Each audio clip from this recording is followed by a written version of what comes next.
საქართველოს საგარეო საქმეთა სამინისტრო ფინეთის რესპუბლიკის საგარეო საქმეთა მინისტრის ელინა ვალდონენის როგორც EUTOS მოქმედი თავმჯდომარის საქართველოში ვიზიტთან დაკავშირებით შეშფოთებას გამოთქვამს და EUTOS სამდივნოსა და მონაწილე ქვეყნებს საპროტესტო ნოტით მიმართავს. ამის შესახებ პირველ არხს საგარეო უწყებაში განუცხადეს.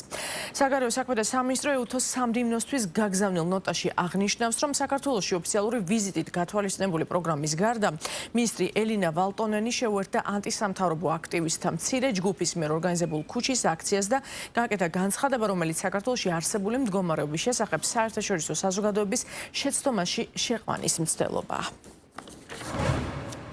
EUTOS მოქმედი თავმჯდომარის განხორციელებული პროგრამის ფარგლებს მიღმა, რომელიც მოიცავდა შეხვედრას საქართველოს საგარეო საქმეთა მინისტრ მაკა ბოჭორიშვილთან, საოკუპაციო ხაზზე ვიზიტს და შეხვედრას სამოქალაქო საზოგადოების რამდენიმე წარმომადგენელთან, მინისტრი ელინა ვალდონენი შეუერთდა ანტისამთავრობო აქტივისტთა მცირე ჯგუფის მიერ ორგანიზებულ ქუჩის აქციას, რომლებმაც 14 ოქტომბერს თავისუფლად, თუმცა არალეგალურად გადაკეტეს თბილისის მთავარი გამზირი.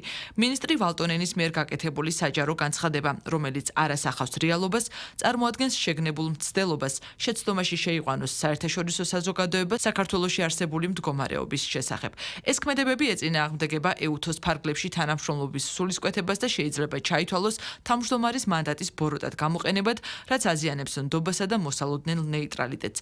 აღნიშნული ქმედებები შეუთავსებელია საერთაშორისო სამართლის საყოველთაოდ აღიარებულ პრინციპებთან, რომელთა შორისაა სუვერენიტეტის პატივისცემა და შიდა საქმეებში ჩაურევლობა, როგორც ეს ასახულია ჰელსინკის დასკვნით აქტში, გაეროს EIRES 2213 რეზოლუციაში, EUTOS წესებსა და პროცედურებში და ეწინააღმდეგება დიპლომატიური ურთიერთობების შესახებ ვენის კონვენციის სულისკვეთებას.